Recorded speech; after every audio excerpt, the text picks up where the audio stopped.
How do you know when you're crumbling?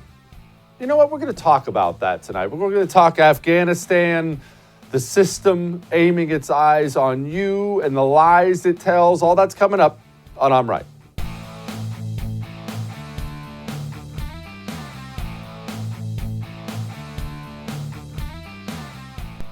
You ever get fat or out of shape? You ever gotten yourself out of shape in your life? I have. And it's one of those things, while you're in the middle of doing it, you're not working out anymore, not eating well. When you're in the middle of doing it, yeah, it's fun. I mean, the ninth taco of the day is fun and it tastes good. But deep down inside in this spot, way, way back in your mind, you know, this is probably not good. I'm probably going to pay for this. This is not good. But you keep going and you keep going until that day comes when you got to go up some stairs. And you go up one little flight of stairs and you find yourself a little out of breath. And then you look in a mirror and you say to yourself, okay, all right, we got to do something. We got to do something. It's getting gross. We got to do something here. Or you know what? There's an even better example than that. As a kid, I don't know if this ever happened to you. It certainly happened to me as a notoriously bad student. Sometimes in school, especially high school, you would have these gigantic group projects. And they're huge. They're half your grade. The kind it takes the whole semester to do, and it ends up being half your grade. And I had one time. And I happened to be in a group with one of my friends, which didn't turn out to be the best thing in the world. So I was constantly leaving my home, going over to my buddy's home to work on our group project. Parents were always telling me, you are working on it, right? You are studying? You're working on it, right? Oh, yeah, absolutely. We are digging in. This is going to be the best group project in history. Oh, studying hard. We never studied. And the whole time, unbeknownst to them, my grade was plummeting and plummeting and plummeting and plummeting. And then finally, a group project comes in, half the grade, right? Half the grade for this semester? F. F didn't even come close to fulfilling all my obligations on it. You see, oftentimes in life, there's a delayed results thing. You don't really realize how fat and pathetic and out of shape you're getting until that walk up the stairs and you're out of breath.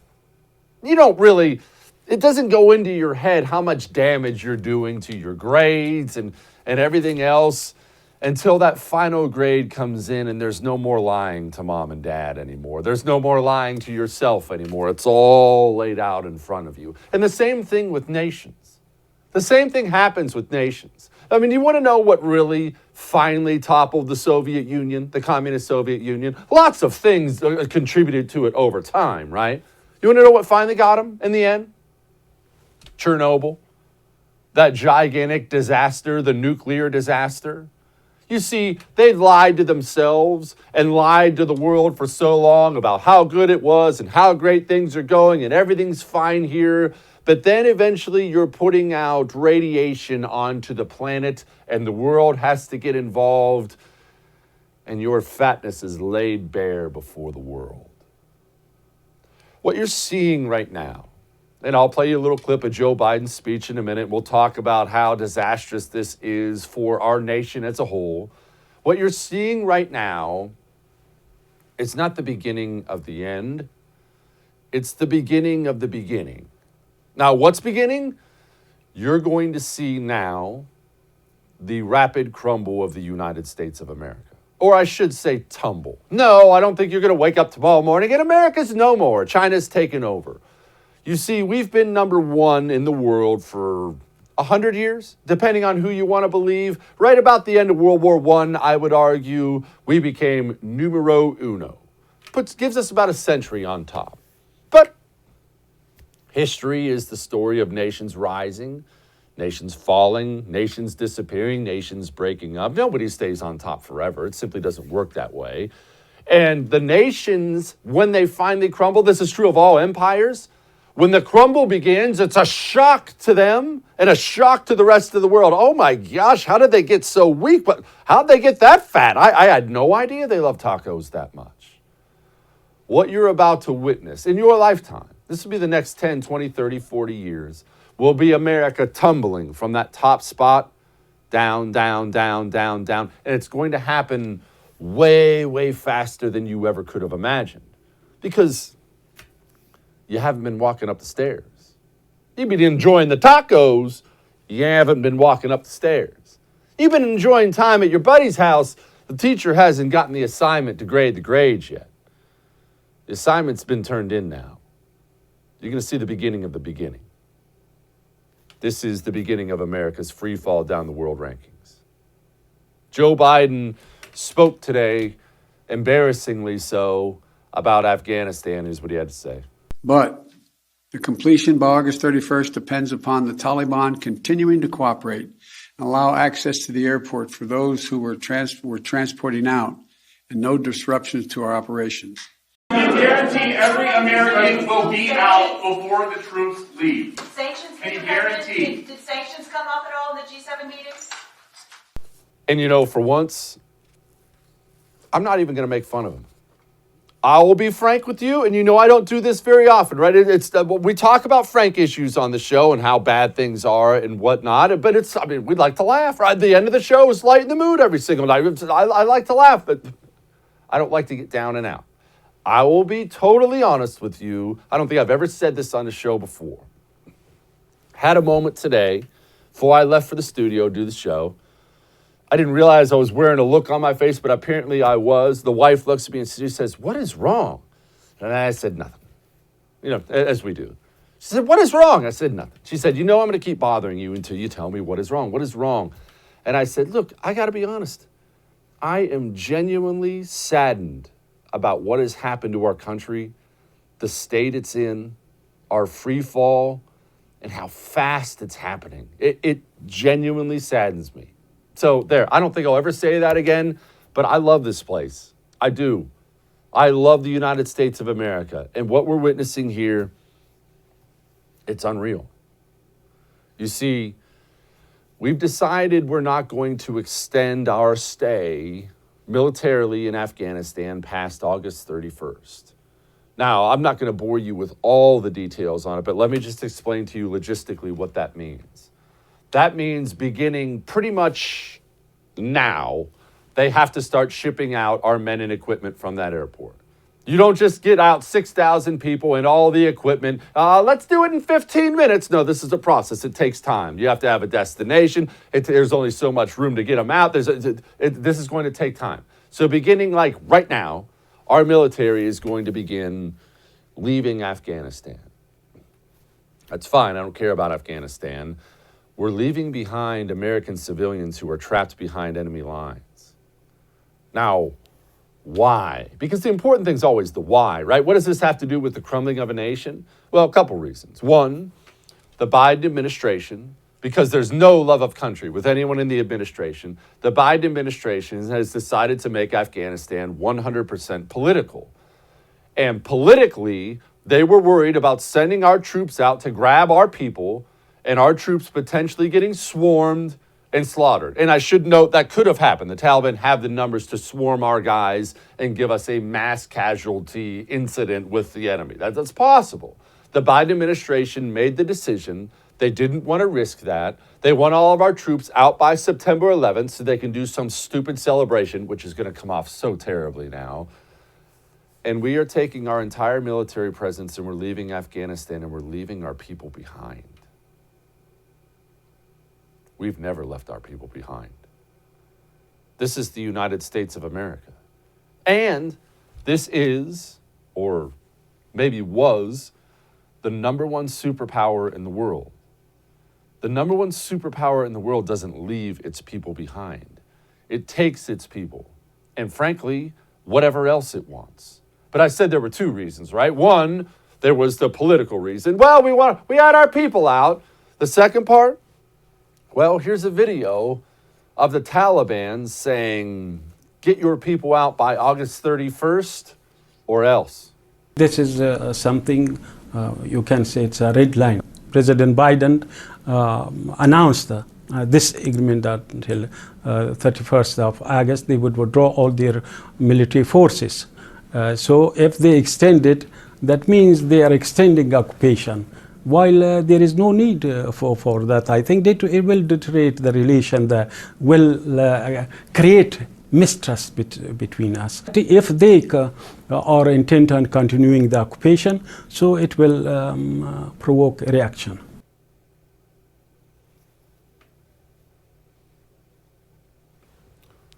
We just got threatened by the Taliban and we capitulated?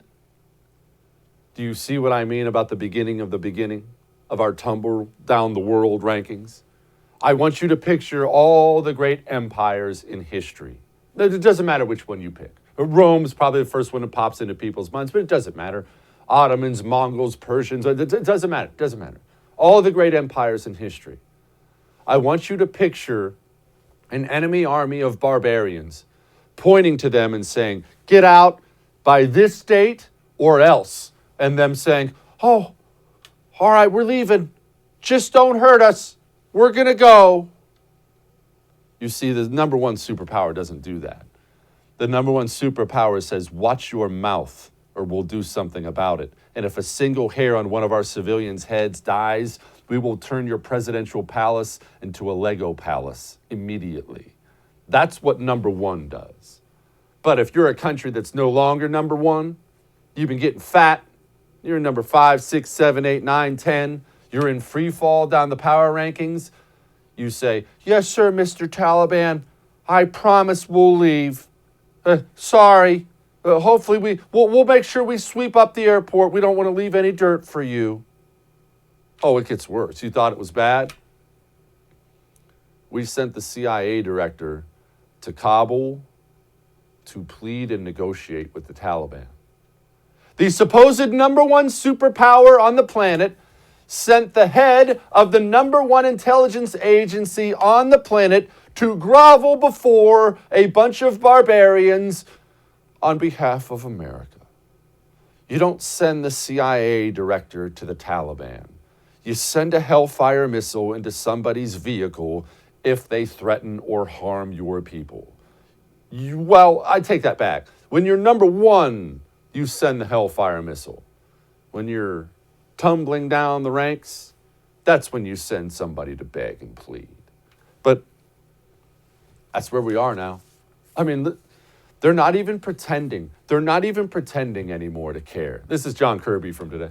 Several thousand, we know, several thousand Americans have been safely evacuated from Afghanistan. I understand that's not the degree of specificity that you want, but that is as far as I'm going to be able to go today, several thousand.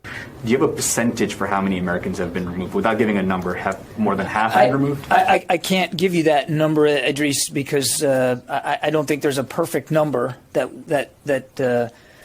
we know with certainty of all Americans in Afghanistan. Ones who have registered have more or less than half of the Americans who have registered. Have they been evacuated? I do not know. Why can't you just say the number? Barbara, I think we're just going to leave it at several thousand right now, and I understand that's not a satisfying answer to you. I would tell you that the number literally changes almost by the hour. Does this sound like a serious administration? Does that sound like the number one superpower? And they're doing something. They're getting ready for something. I'm gonna play this little clip from Jen Psaki, and I want you to try to listen. See if you can listen. See if you can pick up on what's coming, on what the plan is. Here's Jen Psaki. I think it's irresponsible to say Americans are stranded. They are not. We are committed to bringing Americans who want to come home. We are in touch with them via phone, via text, via email, via any way that we can possibly reach Americans to get them home if they want to return home. There are no Americans stranded is the White House's official position on what's happening in Afghanistan right now. I'm just calling you out for saying that we are stranding Americans in Afghanistan when we have been very clear that we are not leaving Americans who want to return home. We are going to bring them home, and I think that's important for the American public to hear and understand. Okay, and then Did you catch it? Were you listening? Did you catch it? The Americans who want to come home. You see, when I told you we were leaving by August 31st, as announced by Joe Biden today, and that our military has to begin getting out right now, that means undoubtedly there will be thousands and thousands and thousands of American citizens behind. We're just going to leave them behind. What's the Biden administration doing about that? Are they scrambling to get them? Are they trying to do right by America and Americans? No. Everything's political because there's no love of country at all. What are they doing? They're setting up the political message for when we leave them behind. When the Americans have to watch from a mud hut in Afghanistan as the last military plane of America flies away, the Biden administration's position is going to be, well, guess they didn't want to go. Everything's political when you don't love your country. Oh, and by the way, we have an American woman here. Sure sounds like she doesn't want to be left behind. Hour by hour, it's getting more difficult. Even when the cars pass by, I feel like they're going to stop by the door and they're the Taliban and they're going to come in and kill us. I'm really scared. Please, please help me whenever it's the soonest.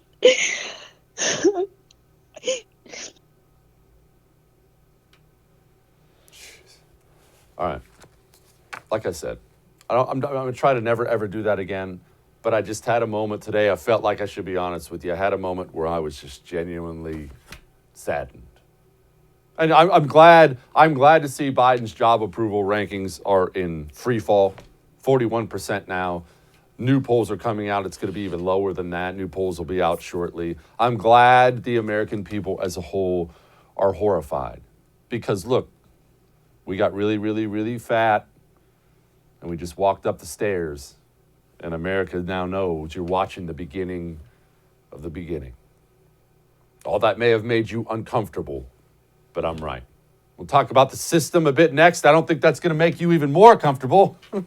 But first, Northwest retention systems. When it comes to things that save your life, buy quality.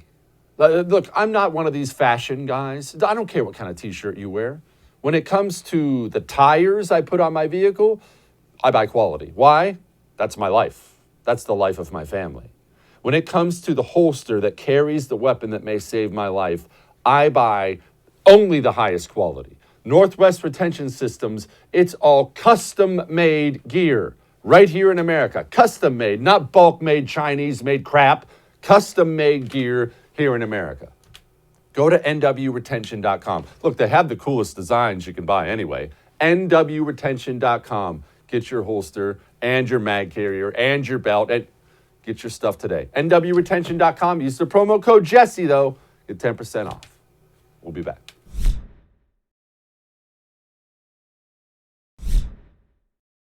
January 6th.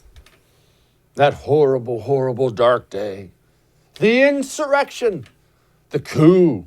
The one that almost brought down America. I mean, how much over-the-top garbage have you heard about this day? Well, you've been told, since that day, you've been told, this almost ended America. And it was violent. Oh, my goodness. People were murdered that day. You were told this. And you were told Donald Trump did it. Remember, he was impeached over it. This was an inside job. Republicans in the House and Senate, they organized this. In case you don't remember being told that, here's them telling you that. I've read that you don't believe this was a spontaneous riot that just sort of ran amok. You think that, they had inside help? I do believe there was some inside assistance. Yes, somebody on the inside of those buildings were complicit in this. There is no doubt in my mind that there were people inside the Capitol, inside law enforcement, perhaps even other members of the other side that may have been involved in this. There was a sense that something was wrong. And obviously with the violence, but there was a sense that something was wrong from the inside. And so I do think we owe it to the American people to understand, whether members of our own houses were working with these protesters. Whew. We better get to the bottom of that. That's pretty scary. Except the FBI, not exactly on our side, right? The FBI just came out and said, hey, we've looked into it. There was no collaboration. There was no deep organization. It wasn't an inside job. It was a bunch of dudes who wandered into the Capitol building. They didn't have weapons. They wandered into the Capitol building. And speaking of January 6th, I mean, there was somebody who died that day. She was shot in the neck. Her name was Ashley Babbitt. The Capitol Police conducted an internal probe into the shooting of Ashley Babbitt. And one, they won't even name the officer. That's funny. An unarmed civilian was shot dead in the neck from very close range by a police officer, and we don't know his name. It seems like there are so many cases of officers getting in altercations with civilians, and we know every single thing about the officer about 35 seconds after it happens. Shoot, we destroy his life. His wife will have to quit her job. His kids will have to move schools. They have to go in hiding because we know everything right off the bat, but we don't know anything about this guy. It's weird. Anyway, the unnamed officer, according to the Capitol Police, was acting lawful and within department policy because it was in defense of human life. In defense of human life. That is funny. People out there, Americans right now, they are struggling with something, and understandably struggling with something, but they're struggling with something. You probably are. I definitely am. There is such a crisis of trust now. We've been lied to so many times. Everything in our culture, all the cultural institutions seem like they're all carrying the same message, the leftist message, and the message that you're the enemy, that now people like us, we don't trust anything. We don't trust anything. And I would argue that's a healthy place for you to be as an individual because you shouldn't trust anything now. None of what you see is real. They're all lying at all times. So you shouldn't trust anything. But overall, on a macro level, isn't this so grossly unhealthy? I mean, do you really believe CIA, NSA, FBI, do you believe they're there to protect you and protect the nation now? Or do you believe they think you're the enemy? That's where we are. All right, that's enough of that. We got Jim Hanson coming up next, but first and foremost, do you own a home? If you own a home, you have a home title. Your home title is online. It is not, I can't stress this enough, it is not a piece of paper sitting in a bank vault. It's just sitting out there in the cloud online. These cyber thieves, all they do is hack the cloud. They're tearing through people's home titles in this country. They take it, they forge your signature on it, they take one or several loans out against it. You have to pay those loans back. You might already be a victim of this and you wouldn't even know it. You can go, there's a free offer right now at HometitleLock.com. Go put in your address, see if you're already a victim of home title theft. While you're there, sign up because they'll detect any tampering and shut it down immediately. HometitleLock.com. We'll be back.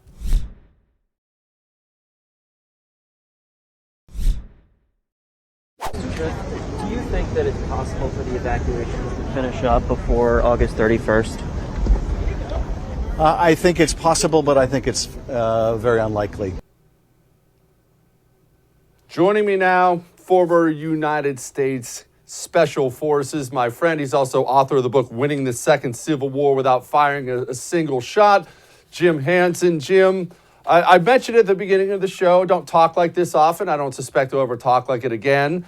I'm a bit saddened, bummed out. I don't know what word to put it. I'm watching us tumble down the world rankings in real time as we get bossed around by a bunch of barbarians, and I just don't have words to describe how much it bums me out, brother. You and me both. Didn't we used to be the preeminent nation, the global superpower? You know, I mean, we didn't always dominate completely, but we didn't cringe and sneak away in the middle of the night while paying off our enemies, which is what we've essentially done in Afghanistan. It's embarrassing, and we're about to have to do it again. Because if they want that extension past August 31st, the Taliban's going to be looking at them like this, saying, hey, you need to have the Qataris fly us another plane load of cash over if you want that. Jim, can you explain, are we already bribing them? I mean, we have the head of the CIA going over there, meeting with them. I'm assuming they weren't just having tea and crumpets. What happens in these kinds of meetings? The Taliban headquarters, when they were out of power, was in Doha, Qatar.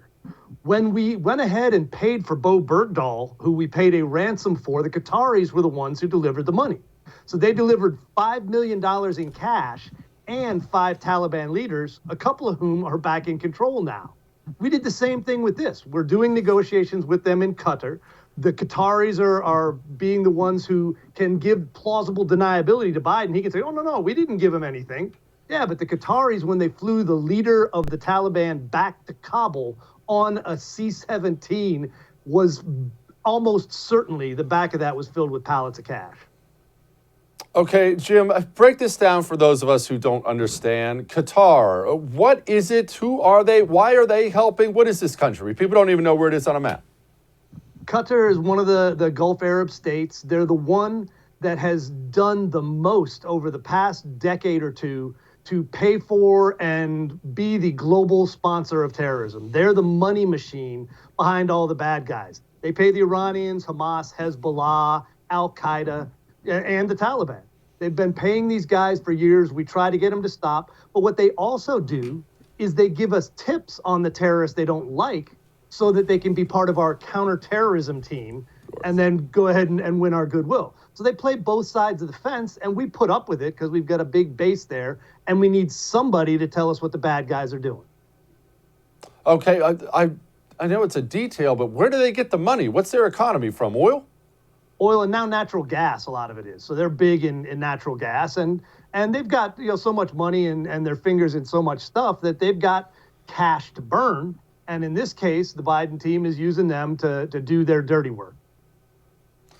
All right, Jim, changing gears here. Speaking of terrorists, ISIS. Everybody remembers ISIS from about, a couple years ago when they were scaring everybody, doing all these domestic terror things, tearing through the Middle East. Now they've basically fallen off the map, certainly fallen off the TV. Are they gone? Well, Trump laid a pretty good whooping on them, which is what you should do. When you've got an opportunity to stack terrorists like cordwood, you should do that. And he did it. He chased them out of Iraq and Syria, pushed them about as far as he could, and then kind of ran into some trouble with the Russians and Turkey. And once it turned into big power fighting, we left a few remnants of them, but they're mostly gone. We never really laid that kind of medieval whooping, Genghis Khan, Attila the Hun kind of whooping on the Taliban. And consequently, now we're paying them and they're coming back and they're going to be in charge in Afghanistan. So it would have been better had we wiped them out. Jim, Iran, Russia, and China, they're holding naval drills together. Now, those seem like strange bedfellows. I realize they've all worked with each other in some capacity in the past. What's going on here? We are no longer the one that people want to play with. It's not that we were ever going to do naval drills with Russia or China or Iran. But right now, everybody is looking at who is the big dog on the playing field. And it ain't us anymore. Nobody's scared of us, especially with sleepy Joe Biden just laying on his desk drooling, waiting to see what kind of ice cream he gets in the afternoon.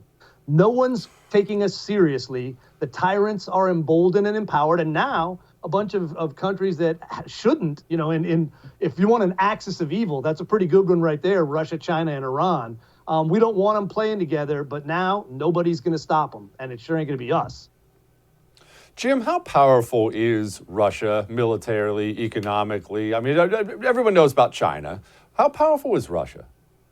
Less than people think, I believe. They are still a nuclear power. That never goes away, and that's something that we have to consider.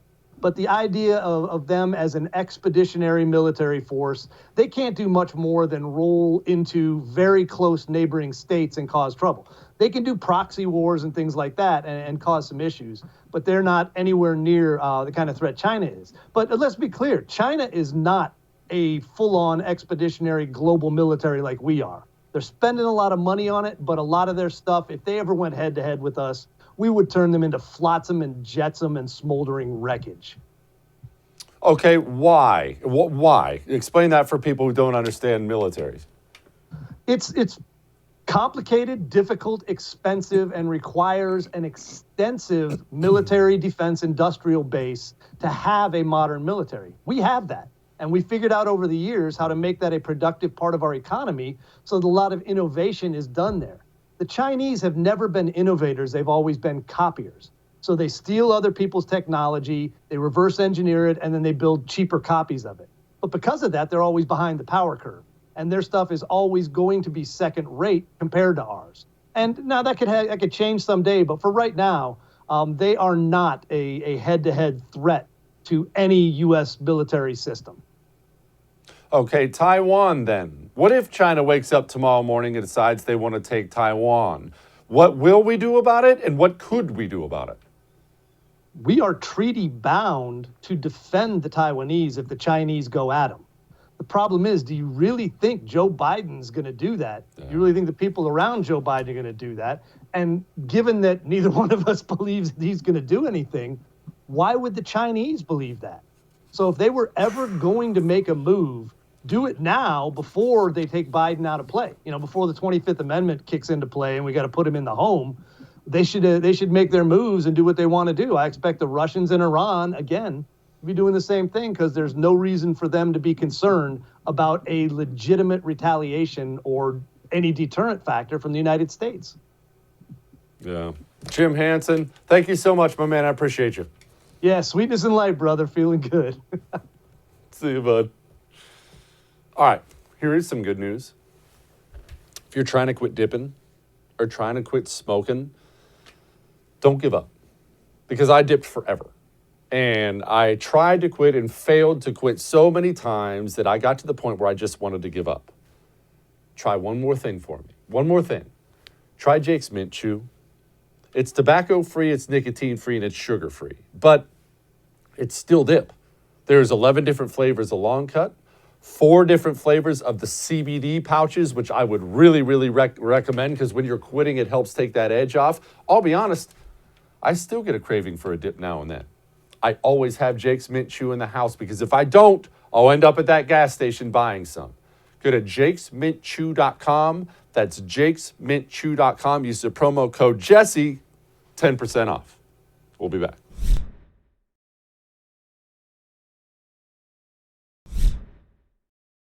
Cases among children are still rare, and severe cases among children are very, very rare. Make sure that everyone around your child who can be vaccinated is vaccinated. Parents, adults, teens. 2, make sure your child is masked when they leave home. That's how we can best keep our kids safe. Okay, joining me now, you know what, let's go to a doctor and see exactly what she has to say about it. Joining me now, Nan Hayworth. She is obviously a former congresswoman, doctor. She's with the Independent Women's Forum. Nan, I can't seem to get straight answers anymore on kids. I mean, look, I only went to community college. I look at data. I don't see that children without pre-existing conditions are in danger from coronavirus, but I don't want to be a monster. I certainly don't want anyone to get hurt. What's the reality, Nan? No, Jesse, I don't either. And the reality is that children shouldn't have to wear masks. Children don't need vaccination against COVID. Children should be living their lives in full, as should we all.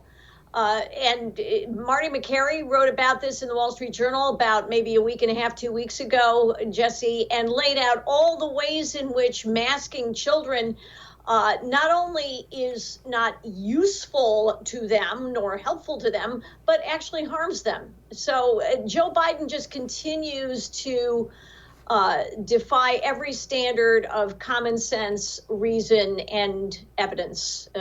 He's a disaster, and this is yet another. Okay, you say harms them. What is the argument? What is the harm in it, Nan? Like, I believe it's harmful. I just want somebody smart to lay it out. Well, yeah, it's not really in terms of the gas exchange, carbon dioxide and oxygen. That's not the problem. For kids in sports who want to gulp in, large amounts of air when they're running, things like that, yes, masks get in the way of that. They can indeed be harmful to young athletes. They should never be worn during athletic activities. But in terms of development, in terms of socialization, especially the younger children they need to see faces. They need to see adults' faces too. Teachers have pointed out that reading depends on learning, on, it's a visualization of mouth and facial movements as we decode what's on a page that helps young readers learn how to read. This is masks for children. Not only that, but they don't prevent them from becoming ill. They also do collect lots of germs, not necessarily the viruses themselves, which may not live long on that environment, but certainly they collect a lot of germs and can certainly probably predispose to other sorts of infections. I mean, there's no argument in favor of masks, literally no argument at all. Nan, are we concerned at all about the long-term mental health implications of what it does to kids, or has that been over-dramatized? Because I do worry. I worry about telling my kids that wear a mask at all times, you'll be sick. I worry that I'm setting them on a path they'll be on the rest of their lives. Right, and it's certainly the opposite of the Jesse Kelly path, and I am saying that as a fan of what you do and what you say. It is a way of communicating subliminally, if not overtly, that there is much to be feared in just even ordinary social interaction. The world is full of dangers. It is an anti-resilience maneuver and burden and depredation to commit on children. It is a problem. It will have lasting implications. It should be stopped now. And the fact that that the president, that his party, that the teachers' unions, whom I consider to be the extortion division of the Democrat Party, are standing firmly recalcitrantly against any advice to the contrary that this is harming children should trouble us all. Wow. Yeah. I'm going to play you a little video of Bill de Blasio, and I'll tell you, Nan, this troubled me greatly. Look, human beings do well when they have carrot and stick. So a mandate helps people to realize it's time. FDA final approval on Pfizer said it's time. A carrot and a stick, Nan? We have American politicians now feeling completely comfortable going on national television saying they're going to give us the stick? When did this happen?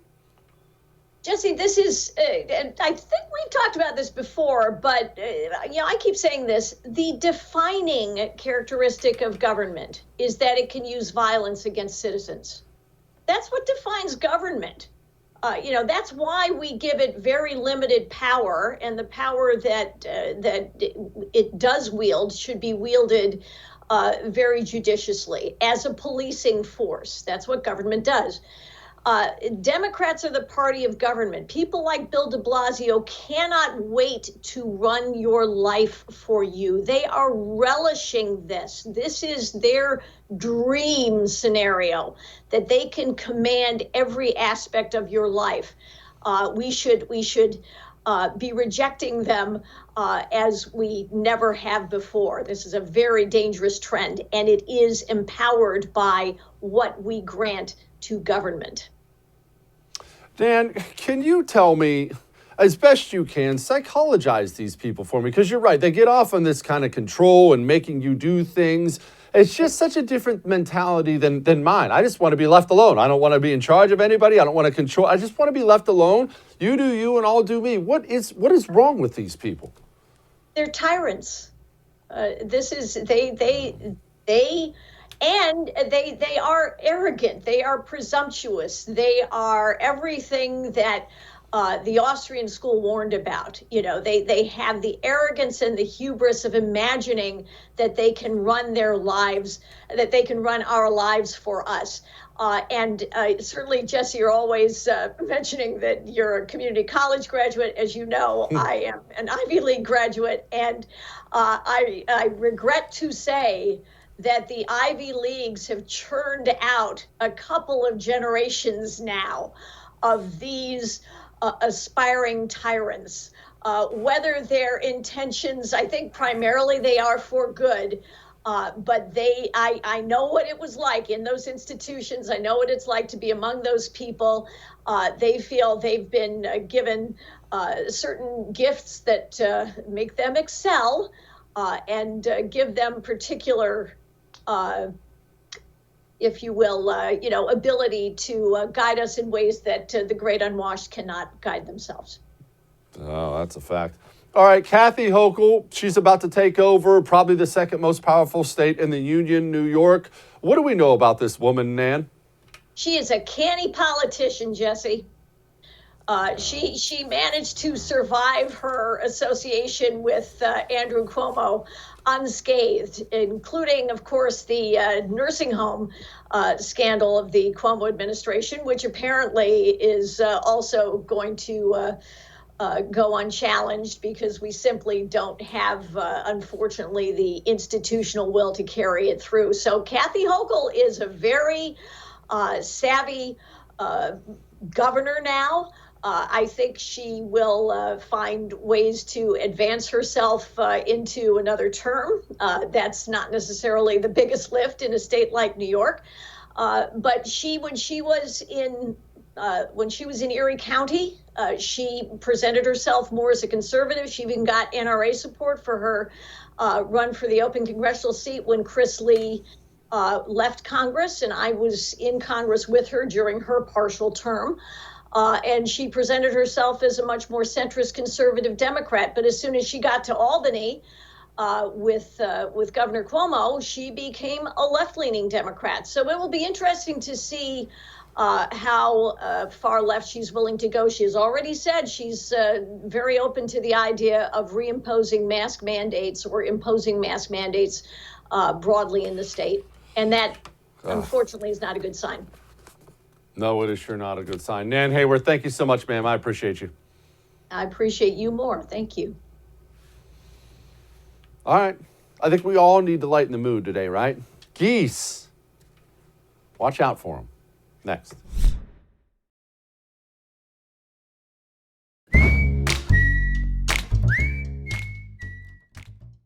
I don't like geese. I just said it. I put it out there. I don't like geese. And those of you who think you like geese, I'll tell you what, you've probably never been around them.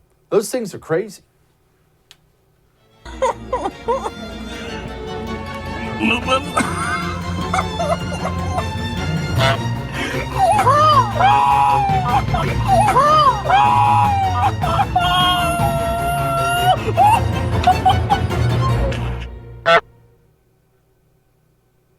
I've seen them bite people. I have. I've seen them bite people. Watch out. Those things are dangerous. All right. Keep your chin up. We'll do it again tomorrow.